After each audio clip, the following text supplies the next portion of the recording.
ምሳችን በልተን ጠግበን ጠጥተን እንወጣለን። እግዚአብሔር የተመሰገነ ለሰጪም እግዚአብሔር ይስጥ። ያው ምንም ገቢም ስራም የለኝም ነበር፣ ግን እዚህ ቤት ከመጣሁ በርትቻለሁ፣ ጠንክሬያለሁ። ሆቴል ላይ ሄጄ ከሆቴል ነው ካገኘው በላለሁ፣ ካጣው ውላለሁ። በየቦታው ግን ተከፍቷል፣ ግን ደስ የሚል ነው በጣም በጣም። እንዲህ አይነት አይቼ አላውቅም። በዚህ መንግስታችን እግዚአብሔር ይስጠው። ሰርተው ራሳቸውን መመገብ ማኖር እስከሚችሉበት ሰዓት ድረስ ማለት ነው መጥቶ ምግብ ተመግቦ መሄድ ትልቅ ነገር ነው ማለት ነው። ለሀገር ብዙ ዋጋ ከፍለዋል። በወጣትነት ዘመናቸው እንደ ማንኛውም ዜጋ ሀብት አፍርተው ቤት መስርተው የህይወትን ውጣ ውረድ ሁሉ አልፈዋል። ነገር ግን በእርጅናቸው ወቅት ለብዙ ማህበራዊ ችግሮች የተጋለጡ ወገኖቻችን ቁጥር ጥቂት አይደለም።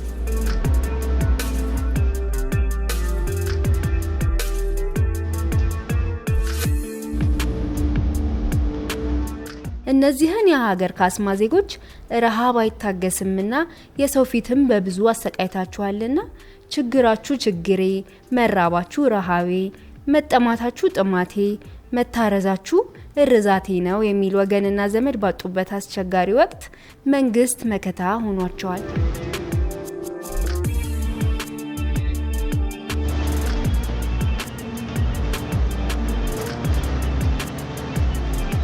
ማህበራዊ ፍትህን ለማስፈን በብዙ እየተጋ ያለውና በዚህ ምክንያት የሚጎዳ ሰው መኖር የለበትም በማለትም እነዚህን አረጋውያን ለመታደግ የአዲስ አበባ ከተማ አስተዳደር በርካታ ስራዎችን አከናውኗል። ለዚህ ደግሞ በቀዳሚነት የሚነሱት በአዲስ አበባ የሚገኙት 29 የብሩ ተስፋ የምገባ ማዕከላት ናቸው።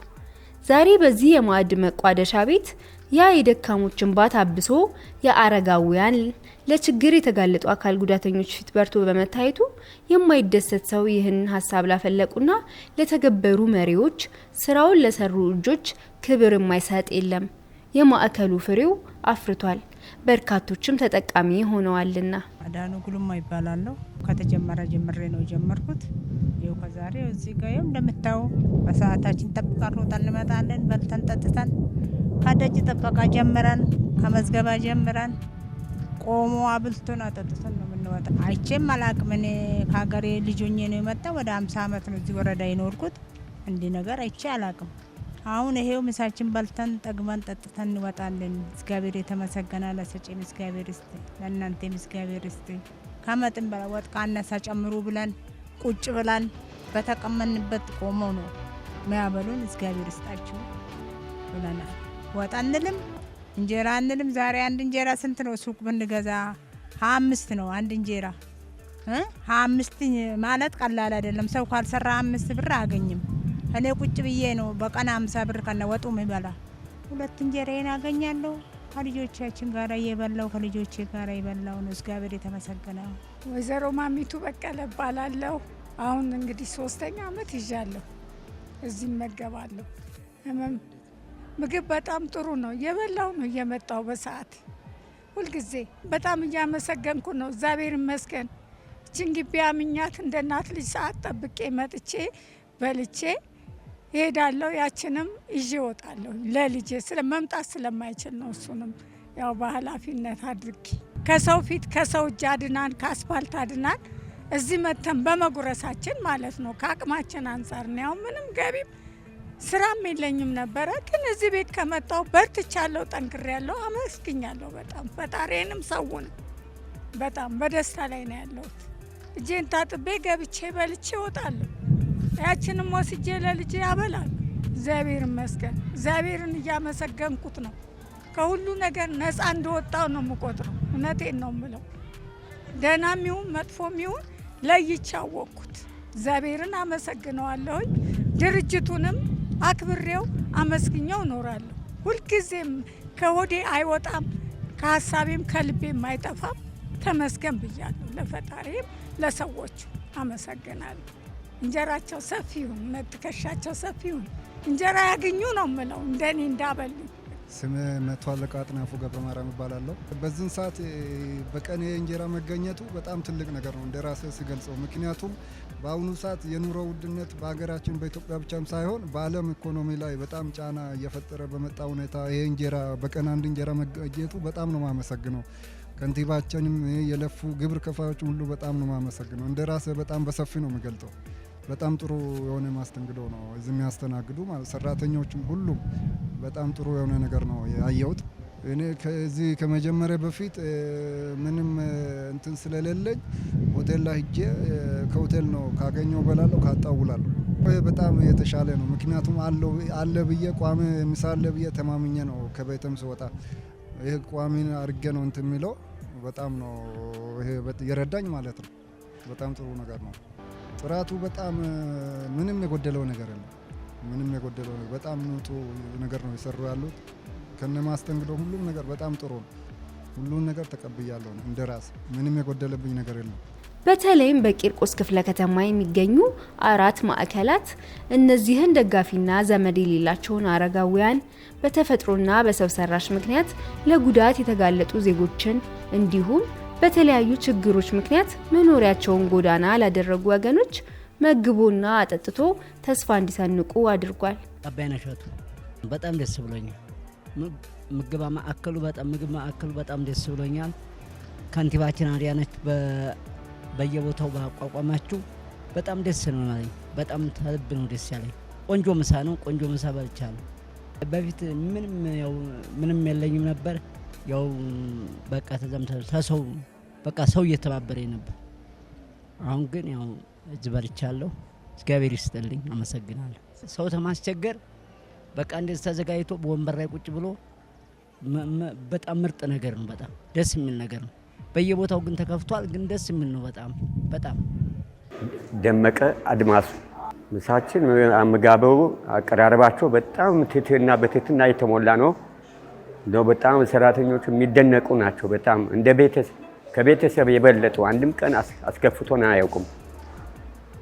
በጣም ሁልጊዜ እንዳስደሰቱን ነው። በጣም ስነ ምግባር ያላቸው ናቸው የሚደነቁ። ምግቡ በጣም ቆንጆ ነው። በጣም ቆንጆ ነው። አቀራረባቸው ጥሩ ነው። በእውነት ሰዓት ያከብራሉ እንጂ አንዳንድ ከኛ ከተመጋቢ ውስጥ አንዳንድ አመለብሹ እንትን ይኑር እንጂ ከኛ ሌላው ከነሱ ምንም መጥፎ ነገር አላየንም። ሁሉ ጊዜ እንዳስደሰቱን ነው በእውነት በአመት በዓል ጊዜም ሆነ እንደም በጥሩ ትህትናቸው ብቻ እንደው በቂ ነው። ይሄም ያየነው አሁን ነው። ከዚህ በፊት ባሉት ጊዜያቶች አይተናናቅም። ከኃይለ ሥላሴ ጀምሬ አይቻለሁ። ተወልጄ ያባሉ እንዲህ አይነት አይቼ አላቅም። በዚህ መንግስታችን እግዚአብሔር ይስጠው በእውነት ፈጣሪ አምላክ ያስበው የዲህ አምላክ ያስብልን እላለሁ። ህይወት ተክለውልድ እንደዚህ ሰዎች ሲገቡ አየሁኝና ምንድነው ብዬ ጠየቅኩኝ ማለት ነው። አይ የምገባ ፕሮግራም ነው አሉ። እንዴት ስላቸው ስራ የሌላቸው አቅመ ደካሞች ማንኛውም በቃ የምግብ ችግር ያለበት ሰው ገብቶ መመገብ ይችላል ሲሉኝ ዝም ብዬ ገባሁኝና ስመለከት ነበር ማለት ነውና ምንም ሳይከፈል እንደዚህ ሰው ገብቶ በነፃነት ተጠቅሞ የሚወጣበት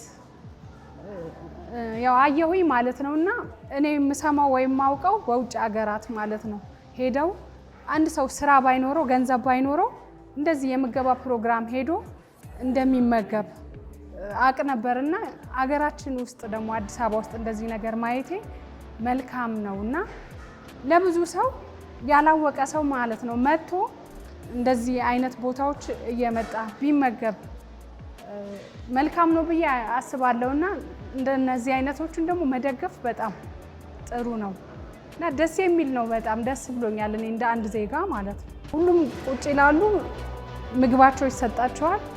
ያው እንዲህ በጥሩ ስሜት ሲመገቡ ነው ያየኋቸው ማለት ነው። ዛሬ የት ነው የምበላው ብሎ በጣም በረሃብ ውስጥ ሆኖ በጭንቀት ውስጥ ዝም ብሎ ልብስ ለብሶ ከቦታ ወደ ቦታ የሚዘዋወር ብዙ ይኖራል ብዬ አስባለሁና እንደዚህ ለነሱ ኢንፎርሜሽን ቢደርሳቸውና ሰርተው ራሳቸውን መመገብ ማኖር እስከሚችሉበት ሰዓት ድረስ ማለት ነው መጥቶ ምግብ ተመግቦ መሄድ ትልቅ ነገር ነው ማለት ነው እና እውነተኛ ቦታ ነው። እንደዚህ እየጠየቃችሁ መታችሁ መጠቀም ትችላላችሁ። ባይኔ አይቻለሁ። ማንም ሰው አልጋበዘኝም። እኔ ሳልፍ ነው አይቼ እስቲ ምን ያህል እውነት ነው ብዬ ያየሁት ማለት ነውና መልካም ነው። ደስ የሚል ነገር አይቻለሁ። ማንም የታላችሁ የትስወደቃችሁ ያላላቸውን ዜጎች ሰብስባ ንጹህና የተመጣጠነ ምግብ በቋሚነት የሚቀርብበትን መንገድ የዘረጋችውና የዕለት ጉርስ ያጡ ወገኖች መሸሸጊያ እንዲሆን ያደረገችው አዲስ አበባ እድገቷን ብልጽግናዋን ከነዋሪዎቿ ጋር በማረጋገጥ ላይም ናት። ይህ የምገባ ማዕከል የተቸገሩ ዜጎችን ከመመገብ ባለፈ ከፍ ያለ ስራ የተሰራበት ተቋም ነው። እንደ ስሙ የተስፋ ብርሃን ለብዙዎች እንዲፈነጥቅ አድርጓል። የመኖር ተስፋቸውንም ቀጥሏል። መስራት ለሚችሉና አቅሙ ላላቸው ደግሞ የስራ እድልን አመቻችቷል። ለዚህ ተቋም ይሄ ያንሰዋል እንጂ አይበዛበትም። የዛሬውን አበቃን። ቸር ቆዩን።